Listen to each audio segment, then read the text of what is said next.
It's only been 2 days in NBA free agency, and the whole league has gone crazy, man. So the Minnesota Timberwolves just traded for Rudy Gobert in a huge blockbuster deal that looks straight out of 2K, man.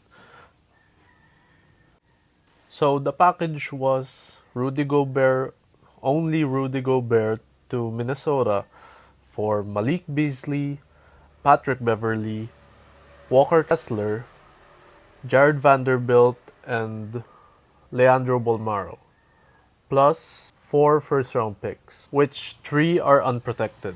That's a crazy amount of picks, especially for a guy like Rudy Gobert, which most NBA fans would not expect this type of package for him. I would say that he's very underappreciated in the league, but many people tend to see his struggles in the playoffs, and I think it's mostly on the Jazz rather than him.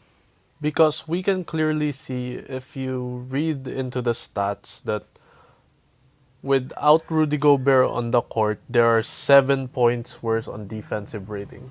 They go down to 117, which is, I think, one of the worst in the league without Rudy Gobert.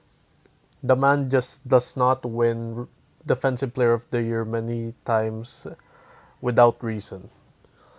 So, in terms of the Timberwolves, this does mean that Karl Anthony Towns will slide into the power forward position, which is something that's straight out of 2K.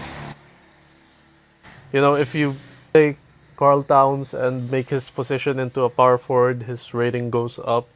And I think this should mirror that in real life. Because he will have the freedom to do what he wants to do the most, which is find opportunities to shoot threes and take more on ball responsibility, especially with Rudy Gobert now in the paint. There's this very famous picture of Karl Anthony Towns backing down.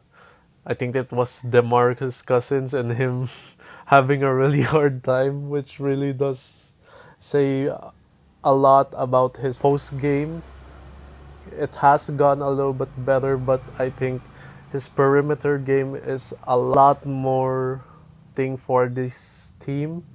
And with what's left of the Minnesota Timberwolves, of course they have Anthony Edwards and D'Angelo Russell, Jalen Noel, Naz Reid, Jalen McDaniel. So there's a good team there. And they've just signed Kyle Anderson to a 2-year deal and re-signed Torian Prince.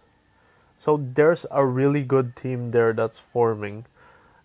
If D'Angelo Russell could fix some of his inconsistencies and be a very good leader for the team, this should be a great season for them. And of course, if we see Anthony Edwards jumping into a star level player, which I would argue that he is very close to that, then this could be potentially a very scary playoff team. Also, Minnesota's defense last year was not that bad. It was middle of the pack at number 13.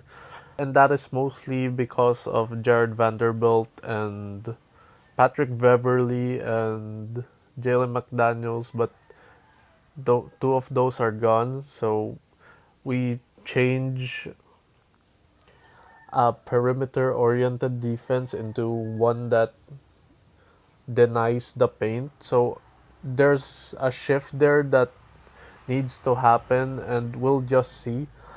You know, there's a big chance that this trade could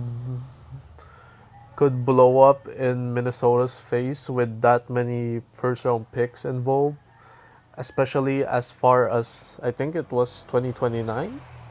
As far as the unprotected ones, 2027. You would expect that Rudy Gobert might not be in Minnesota anymore, and a lot could change. This could be a Brooklyn Nets type deal. So it's scary, but If you put this team on paper, they are scary. But where does this leave the Utah Jazz? Where does this leave Donovan Mitchell? With the pieces that they got, I think they still have a very good team. Patrick Beverly, there's Donovan Mitchell, they have Jared Vanderbilt, who's left in Utah, which is Mike Conley, Jordan Clarkson, Bogdan Bogdanovich.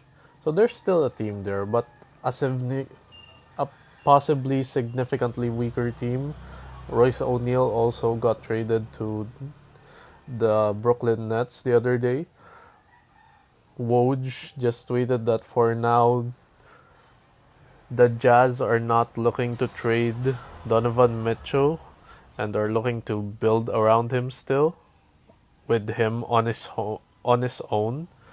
But there's a lot of interest coming from Miami. Their trade package of Tyler Hero and Duncan Robinson. So we'll see what happens. Utah Jazz could be a playoff team, a fringe playoff team, if that, or they could fall out. We have not seen Donovan Mitchell on his own just yet, so we'll see. Also, I feel bad for Patrick Beverly. As much of a loudmouth and a shit talker he is, I think there's a very passionate person in him, and I think he loved it there in Minnesota, and the fans loved him back. But now he gets traded again after a year of being there, after his antics in the playoffs and celebrating it like they won the championship, because actually that means a lot for Minnesota and this team, this very young team. But yeah, that's the NBA. It's business out there. Yeah. Forgot to add that Karl Anthony Towns just signed a huge supermax extension, which is 4 years and 224 million, which equates to 56 million per year. So I don't really know how flexible their cap space really is, especially with a large contract such as Rudy Gobert that just came into their cap situation. So we'll see if Minnesota has a couple more moves, because there are some roster spots there that need some shoring up. So yeah.